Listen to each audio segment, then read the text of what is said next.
നവരാത്രിയുടെ 9ാം ദിവസം ആരാധിക്കുന്നത് സിദ്ധിദാത്രി ദേവിയെയാണ്. സിദ്ധിദാത്രി ദേവി 4 കൈകളോടെ താമരയിലിരിക്കുന്നു. കൈയിൽ ചക്രം, ശംഖ്, ഗദ, പദ്മം. സിദ്ധിദാത്രി ദേവി എല്ലാ സിദ്ധികളുടെയും ദാതാവ് ആയി അറിയപ്പെടുന്നു. ഇന്നത്തെ നിറം പിങ്ക്. ഈ നിറം ധരിച്ച് സിദ്ധിദാത്രി ദേവിയെ ആരാധിക്കുന്നത് ആത്മവിശ്വാസവും ആത്മീയ ശക്തിയും മനസ്സിന്റെ തെളിച്ചവും നൽകുമെന്നാണ് വിശ്വാസം.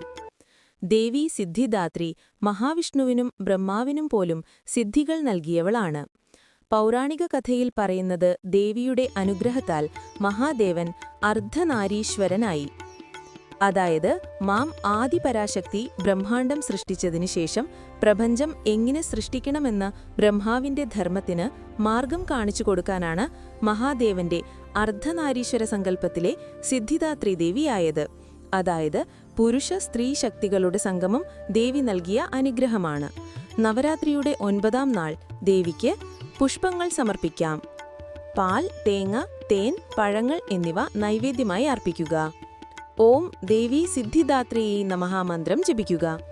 ഇന്നത്തെ ആരാധന ഭക്തർക്ക് സർവ്വസിദ്ധികളും ആത്മവിശ്വാസവും സമ്പൂർണ്ണതയും നൽകുമെന്ന് വിശ്വാസമുണ്ട്. ദേവിയുടെ അനുഗ്രഹം എല്ലാവർക്കും ഉണ്ടാകട്ടെ.